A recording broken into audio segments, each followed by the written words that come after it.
everyday objects. A glass ashtray, a porcelain vase, an electric fan. All are touched by murder.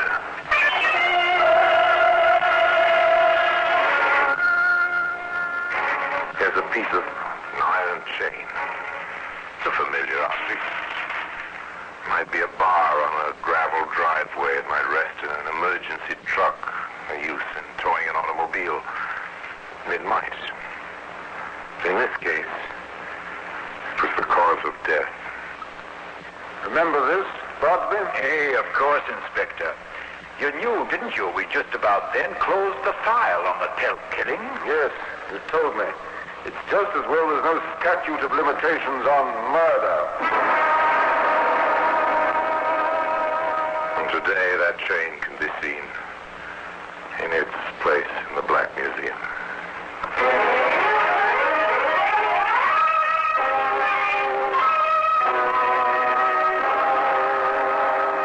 From the annals of the Criminal Investigation Department of the London Police, we bring you the dramatic stories of the crimes recorded by the objects in Scotland Yard's Gallery of Death, the Black Museum.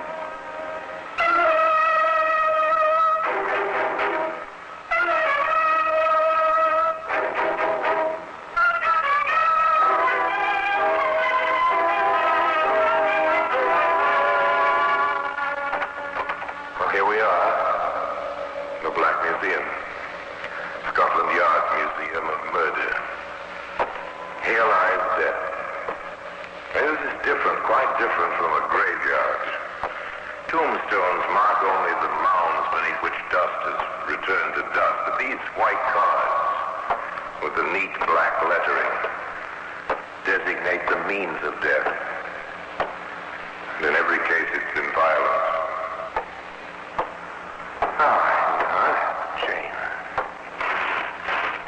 What do you associate with the words, with the sound? Chain. Ships and anchors, slavery, bars and prisons, maybe. Oh, hardly with a young girl of 23, seated in a hard chair in the bare office of Inspector Hall, Scotland Yard. I'm sorry to ask you to repeat that statement, Miss Tomlinson. You'll understand that I find it rather hard to believe. You feel the same way, don't you, Sergeant? Oh, I do, sir. No doubt about it, I do. I rather expected you would, Inspector. In modern times, no one believes in ghosts. Do you, Miss Tomlinson? Well, I didn't. Now I do. And you've no explanation for these, phenomena? If I had, I wouldn't be here, Inspector. You must believe me. There is a ghost, and I'm frightened. You mean, Miss Tomlinson, there are noises in the night, and they frighten you? Noises. And the voice. My father's voice. He wants me out of the house. Well, why should he want me out when he left it to me? When we were so happy there together. Just you and your father? Mother died when I was very little. I hardly knew her. Now there's only myself. And the house? Haunted. I see. Does this ghost, by any chance, rattle chains? Yes. Oh, it's a horrible sound. Apparently, the good inspector had his own ideas about this ghost.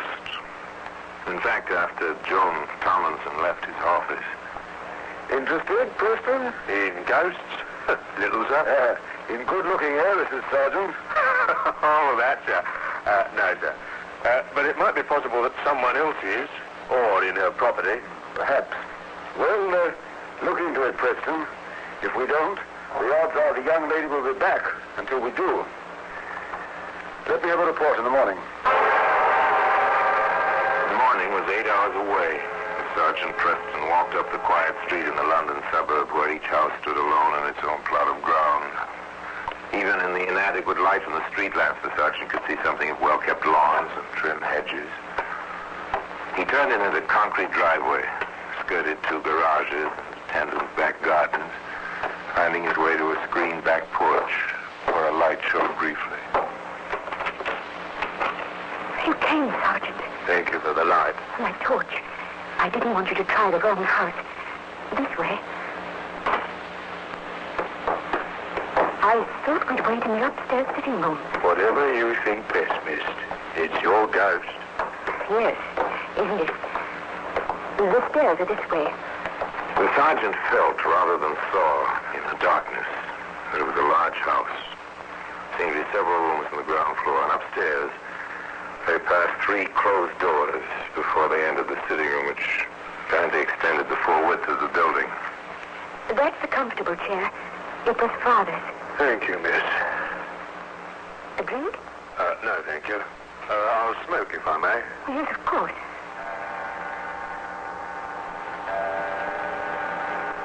When does he come? Midnight? Any time after I've gone to bed. Usually around now. They waited. Nothing.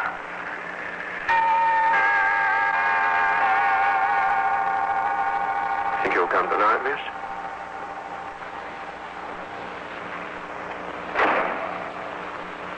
What's that? It's starting. You'll see. It's starting.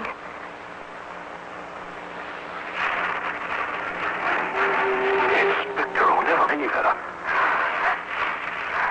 Do you hear it, Sergeant? Do you? How can I help it, miss? Tony, can you hear me? It's just that. It sounds so like him. Tony, I can't rest. I can't. Not with you. Alone. Alone. In the house. Oh. It's human. It's got to be. Does it, Sergeant, really? Does it have to be human? You ever been to a seance, Sergeant? Have you ever heard of the researches of Conan Doyle and dozens of others? Now do you believe me, Sergeant? There's something, miss. Well, who could sound like my father? Who? Who would call me Tony? Oh, all right. I might as well have some lights now. It won't come back until tomorrow night. I see. Only once a night. Yes. But don't you want to search the house or anything? Well, Sergeant, don't you? If this thing is human, there ought to be some trace, Sergeant. Oughtn't there?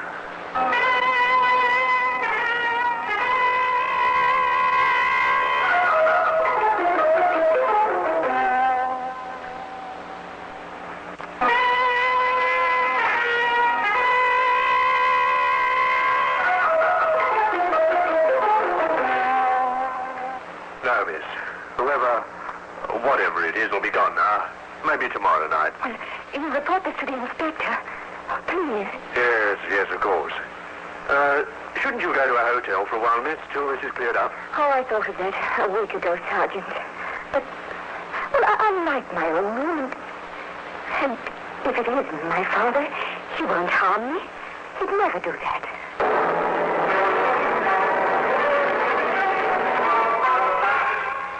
You're very certain of that, aren't you, young lady? Aren't you a bit confused? If you believe that, why worry? Why go to the police, to the yard? Why be frightened of a fatherly ghost? Well, the sergeant asked that. I know, but I wanted someone else to hear him. I was scared. Maybe I was imagining things. I'll be all right, Sergeant. I expect I'm safe in my own house. And so you send the sergeant on his way, the sergeant who ought to have searched the house. You take him down the back stairs and out the back door, Joan. You go upstairs, alone, to your own room, and start to undress. Talk to yourself, give yourself courage. Stop it, Joan, stop it. Stop it here. There's nothing to be afraid of. You're not going crazy. You're... Lights. Oh, the lights.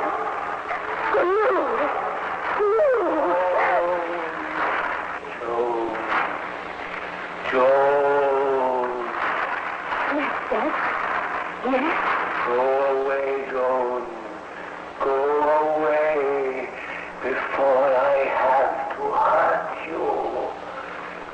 don't want to. It's past to hurt you. Leave the house. Go away. Quickly. Run, don't let me get you. Run. Run. Yes, run. Run, Joan, run. Menace in it now. Run, Joan, out into the black hallway down the front stairs. Run.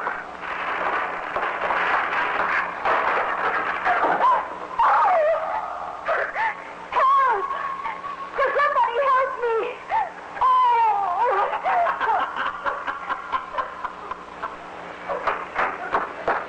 Miss Tomlinson. I waited about, miss. Thought he might come back. Heard you scream. Now, see here, miss. You're going straight to hospital, and I'm going straight to the inspector. I don't like the looks of it, not a bit. Or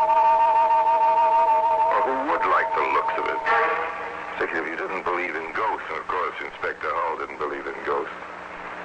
Standing beside Joan in a room at the hospital, he was quite explicit. It's a mighty corporeal ghost, miss. How do you know, Inspector? Your twisted ankle. That was no accident. A stair tread was sawn through. I understand ghosts have difficulty with cross-cut saw. Miss Tomlinson, do you have any next of kin? That is, anyone who might benefit if anything happened to you? Only with some second cousins. I haven't seen them in years. They live in London? Oh, I know. There was Larry Telk. He was in Manchester. I had a note after Father died. And Jerry Hennessy, he lives in Norwich. Yes, I think. And yes, of course, Ruth Carstairs. Father spoke of her. She's a school teacher, the oldest, a school in Bristol. But that's impossible, Inspector. None of them. None of them would want you out of the way. No, of course not. I see. Then, how do you account for this, Miss Tomlinson, Sergeant? Yes, sir. Here it is. But where did you... In the cellar of your house, under some umbrella bags, right near the furnace, Miss Tomlinson. The furnace with its tin ducts to the registers in the room above. Many youngsters use these echoing ducts to imitate a ghost, or to overhear what was going on in another room. As I said before, Miss Tomlinson, this is a mighty corporeal ghost. He saws through stairs. He uses hot air ducts to amplify his voice.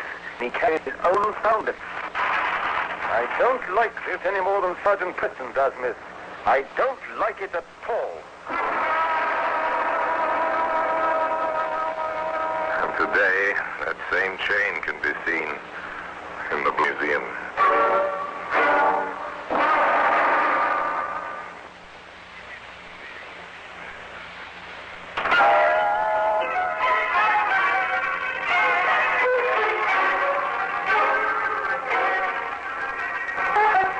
Piece of iron chain. The hardy ducks carry always through only hospitals, but almost plans a motive. Inspector Hall had no illusions about ghosts and about the dangers in Thompson. All right, let's get to work. It's the cousin. How the ghost is it? Where is a will, there's a way. Start from thinking. The girl was wrong about her ghost. She can be wrong about her cousins.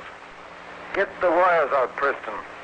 And I want an unobtrusive guard on the house, 24 hours a day.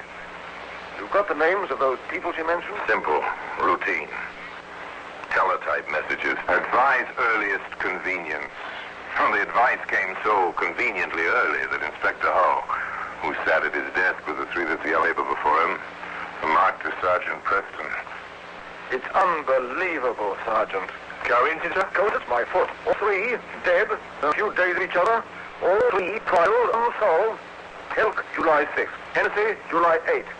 Carstairs, July 12th. Sergeant, under no circumstances is that girl to be permitted to leave the hospital. That's an order. She's safe there. How long, Inspector? Until I get back. Back, sir? Don't look blank, Preston. Just look at these telegraph replies. I'm making a cook's tour of these three cities: Manchester, Norwich, and Bristol. Obviously, I need facts.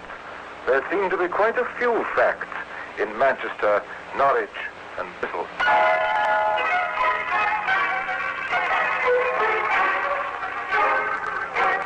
England is a very large sea. The planes are fast. In Manchester.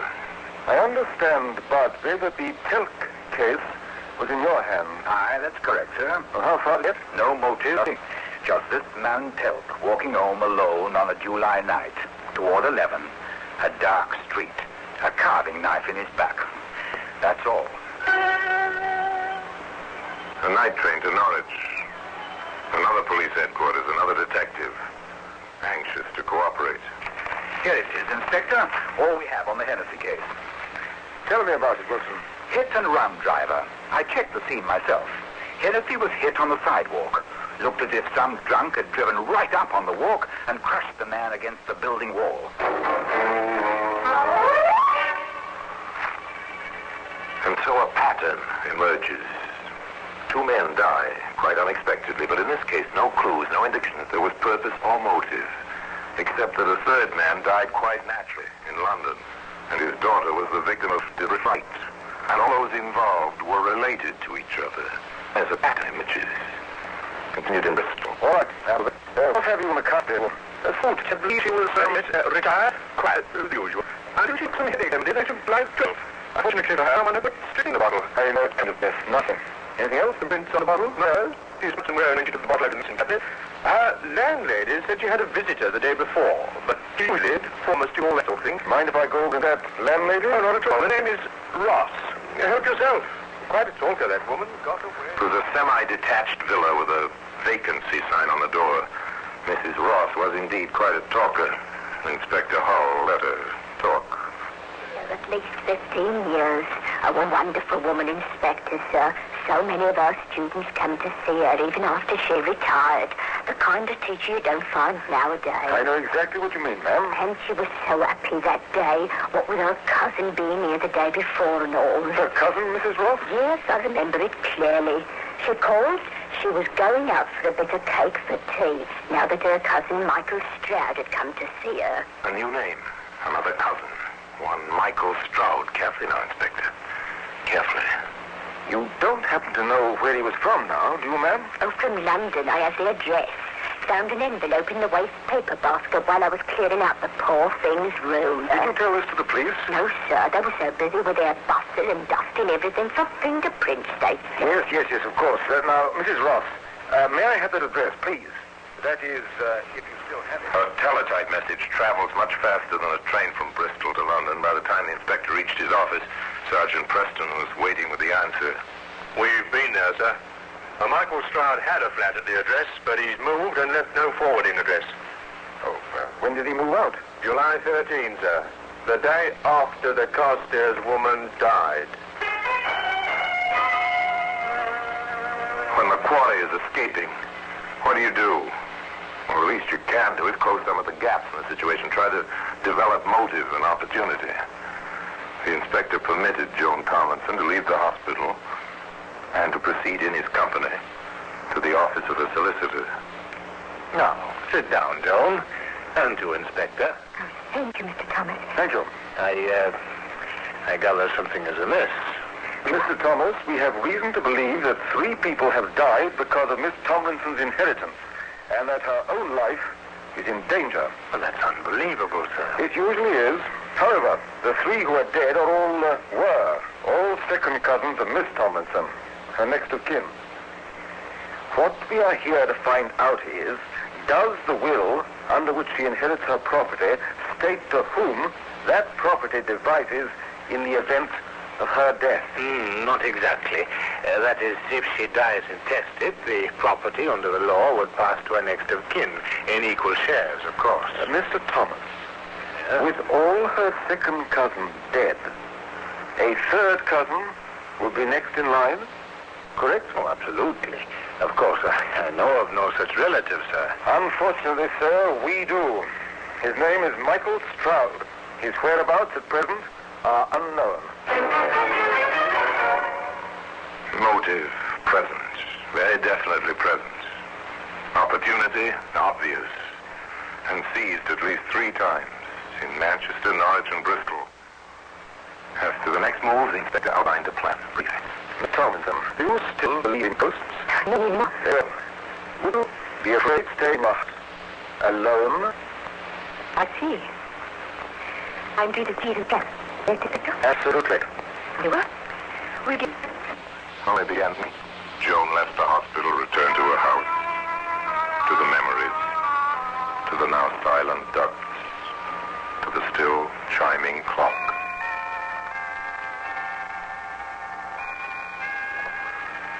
The first night was uneventful. Others followed. Bit by bit, Joan slipped back into her normal everyday routine, a girl in her home with a servant during the day, alone at night. The ghost. The 3 deaths in 3 cities. The inspector began to take on aspects of a dream. Reality was coming home after an evening in the city, going upstairs, listening to the little clock. Preparing for sleep, indulging a little habit of talking to herself. There's nothing to worry about. Really nothing. He's gone away. Out of the country, maybe. Oh, forget Michael Stroud, Johnny. Forget the whole thing. What's that? How are you, John? Feeling well? And safe? Get out. Whoever you are. That won't work, Johnny. You know I'm your cousin, Michael. Come to call. I never saw you before. In my life? I know, dear. And now that you have seen me, what else is there to live for? You couldn't get away with it. Oh, yes, I could. I can. I will. You'll be a lovely suicide, dear. Carbon monoxide from the register, from the furnace. Or maybe, yes, maybe they'll call it accidental death. Inspector Howard find you. Oh? He let away you. I doubt it. He wasn't around to seize me tonight, was he? And I'm very good at hiding. More than ever tie me to Cousin Larry or Cousin Jerry or Cousin... They will. They have. There are fingerprints. Ah, there now. That's their worry, not mine. Now sit down. In that chair. I won't. Sit down. I have it planned perfectly, John. You'll sit down, I'll tie you in that chair, shut the windows, the door, turn on the heat. You'll be gagged, too. I forgot to mention that. You'll die. No. I'll come back, put you on the bed. No! That won't! You can't make me! I said sit down and shut up! Oh. Take him in charge, Sergeant. We have enough. Attack! We're throwing the bait! Sergeant, look out! Yes, sir!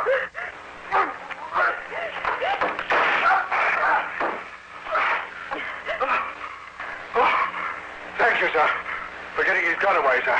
Nicely handled, Sergeant. You all right, Miss Tomlinson? Yes, I think so. He is a very corporeal ghost.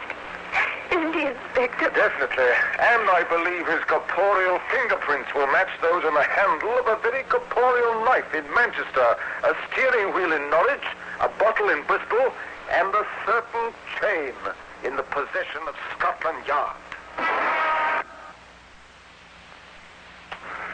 The case was clear.